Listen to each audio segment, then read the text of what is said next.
Hello, welcome. This is my new series, which I'll send you the bill for. This is my book reading sessions, and I'm going to try to record a podcast. I'll make few comments, so my commentary is going to be limited, I hope. I mean, as a person with mental health, it might be an opportunity, it might be a curse. We'll find out. Today, walking past a bookshop, I found a rare book worth £25, and it's originally from New York. And hang on a second, I swear it's got the date on it. Printed in USA. It's called The Vision and the Dream. I've just noted there's a creased page.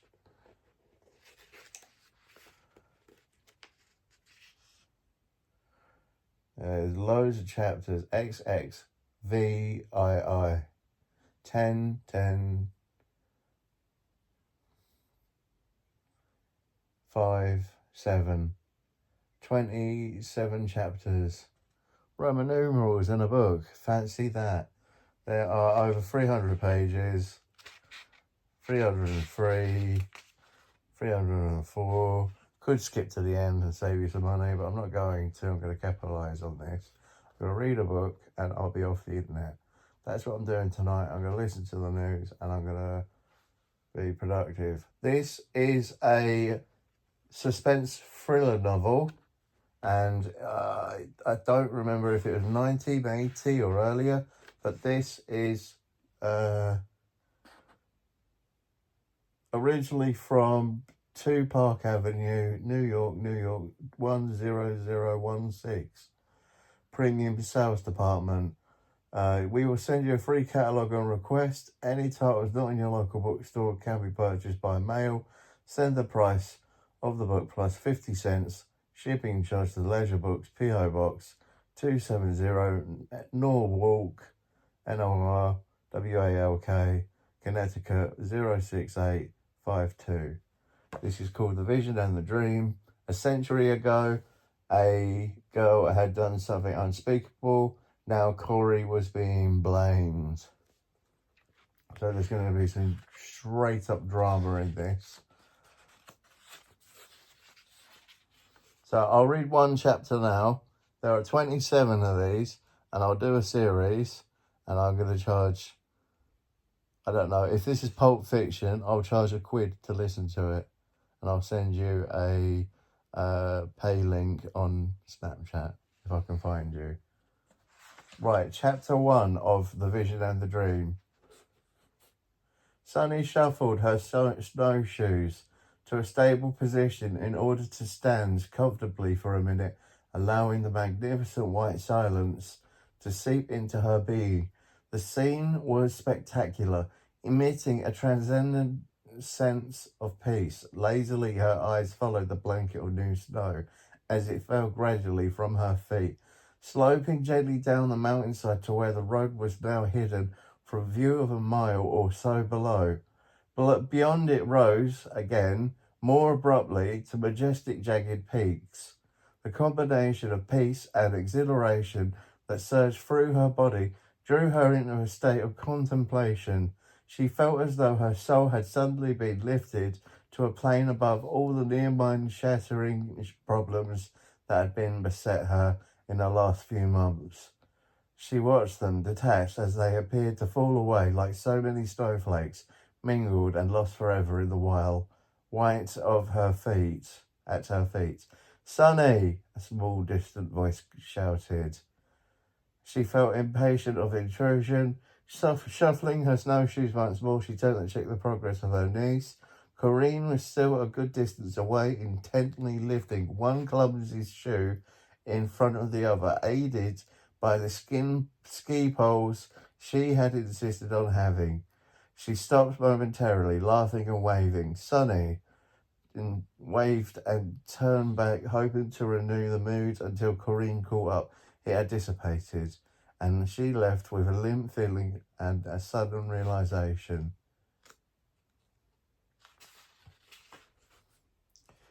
That the cold hue cast on the mountainside beyond came from a sun that would be setting soon behind the peaks above them. I haven't. Have I just skipped pages? I hope not.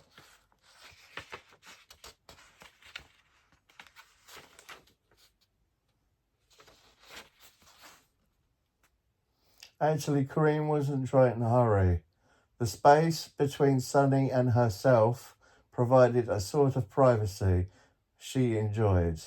The sun on the new snow, however, was having an even greater hypnotic effect on her. Psychic flashes of another reality had come to her off and on since early childhood and had increased considerably in the last year. She should have recognized the signs. With each clumsy forward movement of her snowshoes, she simultaneously plopped her ski poles into the snow for a boost. Looking down, she blinked twice and looked again. In place of snowshoes, she saw in a luminous instant a long, heavy brown wool skirt held up by a firm hand and ugly boots ploughing through the snow. She blinked again, this time to where her aunt had been moving along easily ahead of her. She saw only the back of an Indian woman dressed in heavy fur skins and bowed from the load of wood strapped on her back. She opened her mouth to call her name. Instead, she gasped.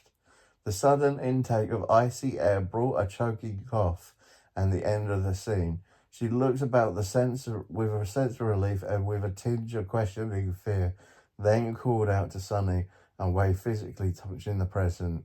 As Sunny pulled at her cuff to check the time, a sudden cold gust carrying a stream of loose powder whipped around her, layering her with white.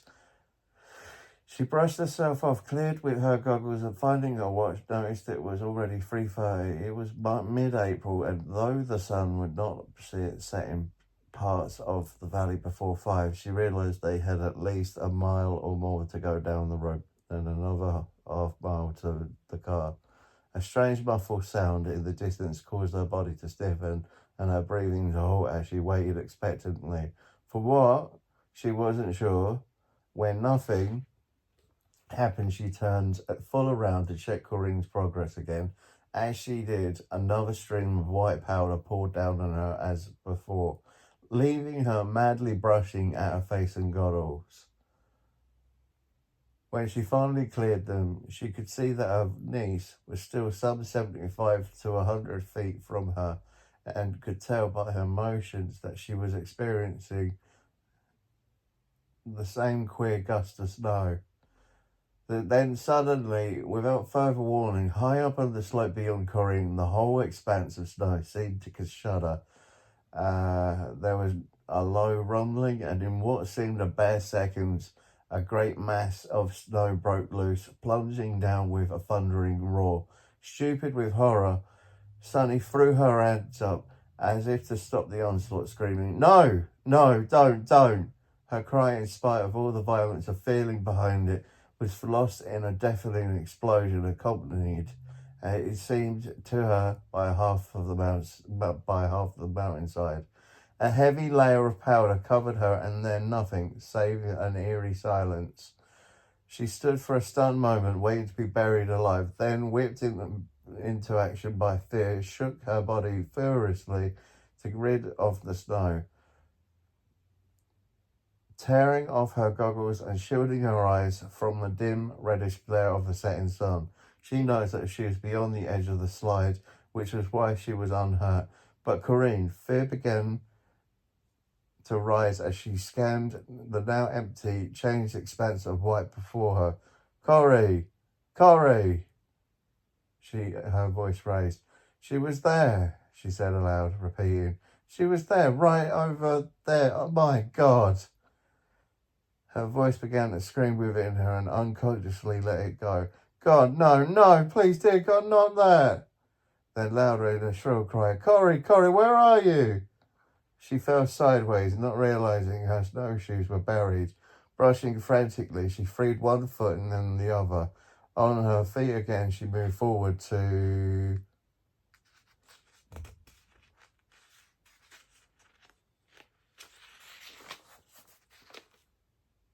where Corinne had only been minutes before.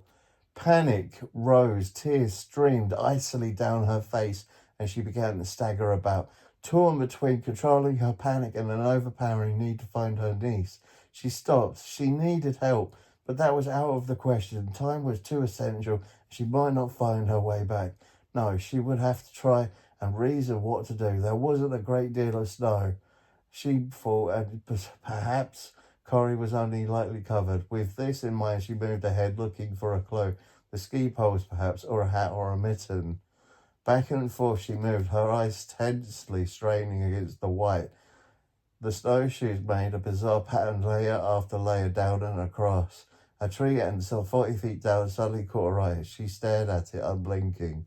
No, she said out loud. It's too far down and too much to the side. She continued to move, watching for the least sign of colour. Once she grabbed for a stick, only to be disappointed. Her emotions rose anew, and her heart began to feel choked. Her muscles tightened. She let the tears slip, slow and steady. Corrie, oh honey, you can't just go like that. You're not finished. Please, Corrie. She choked and sniffed, carelessly running her mittened finger under her dripping nose, letting the tears run as she clumsily moved ahead, staring intently through bleary eyes at the blinding snow. She was so completely absorbed that she jumped when a man's voice came to her out of the cold. She stared. He was no more than 10 feet from her. At first she thought it was an illusion conjured up out of the snow and her desire. He moved closer. She couldn't see his eyes as they were covered by his goggles, but his voice was deep and serious. I'm sorry if I frightened you, he said, but we heard the slide and the scream. Have you been hurt? Sonny thought he was looking at the snowshoe pattern. Are you all right? He repeated, coming closer. Yes, I'm all right. It's not me. She began to cry with some mixture of relief, covering her face with her left hand, and she pointed nebulously with her right. She didn't realize he was so close. He reached out and took her by the shoulders, shaking her. Hey, stop. Get a grip on it, lady. It's all going to be okay if you just calm yourself and try to tell us what happened. She choked again, pulled her off her mitten and dug in her pocket for a sodden Kleenex. Turning away, she blew her nose and wiped her eyes, fighting for composure. It's my niece. She was coming. I was over there waiting when it happened. I was covered with snow and I didn't see in this area that you've gone over. Is that about where she was standing? Yes. He was looking up and down, his expression hidden not only by the goggles, by a dark blonde beard and mustache. She looked at him imploring. Is there anything we can do? Sure, I will find her, a sanguine young voice said. Sonny jumped again. He had been standing behind her all the time. We're sure going to try, said the older man, as Sonny turned to observe the lanky, smiling youth moving lightly on his skis around her face. He didn't look much older than Corinne. The older man turned to her again. Just briefly, for identification, I'm McIver, this is Ken, and you, Sonny. He nodded and turned to the boy, saying, looks like a bee. Let's try a hasty search. Turning back to Sonny, he explained, we're going to use our ski poles for probes. Here, you take this one. He handed her one of his. We'll start up there.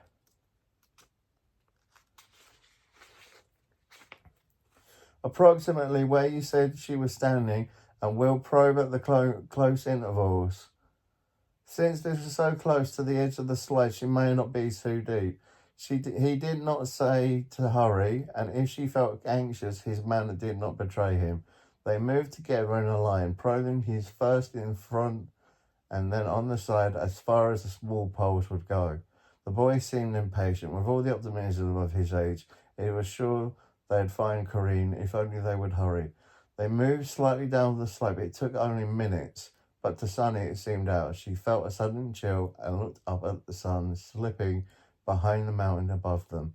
Oh God, she thought, a panicky feeling rising in her breast. Hey there, Ken's excited voice broke in. The tree. Sonny's heart lurched. Ken was stooping by the tree, pushing his ski pole around the base. Sonny stumbled the 20 or so feet to where he worked. You're out of line, Ken, he said, maneuvering easily over with one pole. Yeah, I know, but I had this really weird hunch about this tree, and I think I may have found her. Let's see, McIver said, drying the pole. We'll dig here, Sonny. We'll need one of your snowshoes for use as a shovel. Fear and panic fled in the wake of rising hope, and Sonny hurriedly unstrapped both shoes, giving one to Ken to dig with, and kneeling on the other to follow McIver's example of hand shoveling. The air was getting colder, and the snow was beginning to crystallize. It is! Here, McIver, look, Ken said excitedly. Careful. Take it easy, Ken. You don't know what her position is. Oh, dear God, Sonny cried. It is. It's Corrie. It's her blue coat. It is. It is. She kept saying it to herself. All the time she was by the tree. Why didn't I listen? Ken was digging around and away from the body. Now, making the trench so they could get nearer, McIver concentrated on brushing the snow from the area of around her head and face. Sonny stared, waiting, hoping for some sign of life. Most of her body is at least 2 feet under Ken, the lower part deeper. McIver was saying, try to make the hole broader so we can get down to her. As more of Corinne's body came into view, Sonny was suddenly hit by the question of anyone surviving such an accident. Tears swelled up in her eyes again as she brushed the snow from her legs, trying not to think. Keep digging, McIver said, his voice hoarse. She's alive but unconscious. Oh, thank God, Sonny whispered through her tears. She was able to slip into the ditch now and began with gentle fury to brush the snow from the rest of Corinne's body. Oh, she gasped, covering her mouth to prevent crying out but unable to take her eyes from the twisted form. Don't. Please. McIver's voice was firm and commanding. It may not be as bad as it looks. His words had been bolstering effect, and Sonny decided to concentrate on Corinne's need. They finally cleared the body somewhat the way an archaeologist lovingly dusts off the last particles of earth from a precious artifact. Sonny reached out to lay her hand down and place her limbs the way they should be. McIver stopped her. Wait, Sonny. Would you go up there to the blue backpack and bring down the rope and the sleeping bag? She turned, seeing the backpack for the first time, lying about 30 feet above. She stood slowly, reluctant to leave, still stunned by Corinne's awful, twisted-looking body, lying too still. Better just bring the whole pack, McIver said, firmly bringing action to her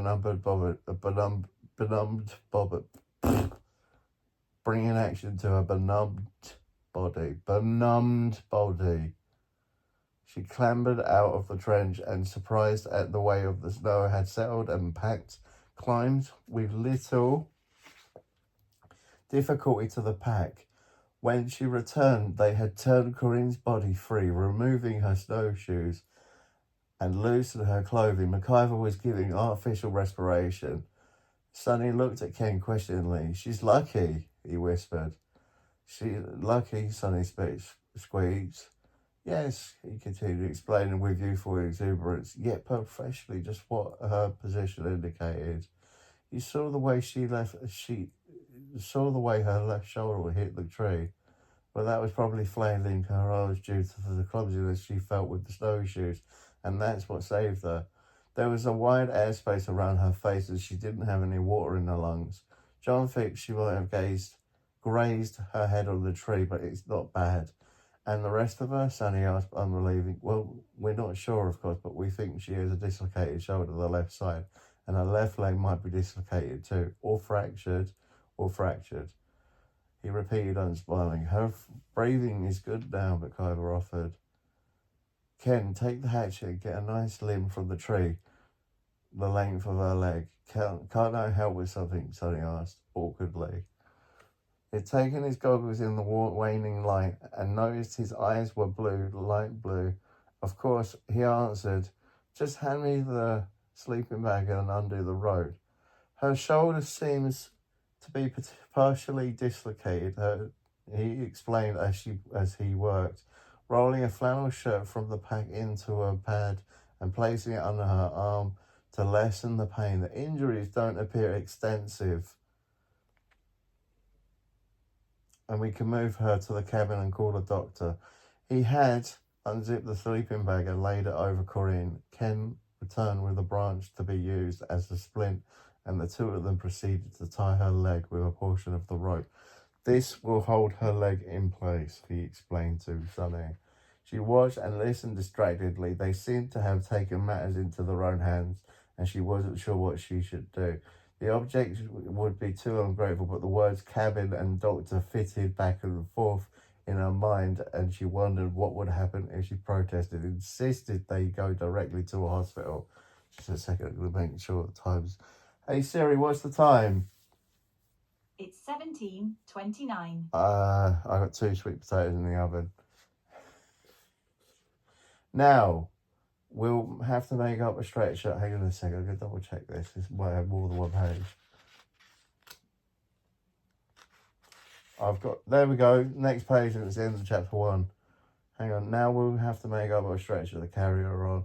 It won't be terribly uncomfortable. It won't be terribly comfortable, but it will do the trick. Luckily, she had snowshoes. MacGyver took his own skis, and they had laced them with the rope to make sort of havoc. On this, they laid the open sleeping bag carefully. All three helped slide Corinne into the bag, which was then zipped shut. After this, they tied her to the stretcher and made rope loops for the handles. They had been so involved they hardly noticed darkness coming on. She said she should be taken to the right hospital. Sonny blurted suddenly. MacGyver looked at her for a second, then asked, "Where's your car?" "Oh no, we couldn't use that. Don't you have a car?" "Just the G back at the cabin. What's wrong with yours?" "It's a Volkswagen." She detected a note of impatience as he said, "So I can guess the best thing to do is to take her to the cabin and call the doctor." He sensed her reluctance, but it never occurred to him that she might not trust him. "Look, Sonny, when we call the doctor, he'll send for an air ambulance to take her to the hospital. Now we're wasting time." "Yes, of course," Sonny answered, realizing the futility of her argument. "Ken will lead the way and give us the light we need. Just take it easy now. It's not that far, and if you find it's too much, let me know and we can stop and have a rest. She's not heavy. I'll be all right." Chapter 2. When it's chapter 2 in Roman numerals, chapter 11. Right, thank you. It's 22 minutes. 23 now. 23 minutes. You've been absolutely splendid. That's part 1. That's chapter 1 done.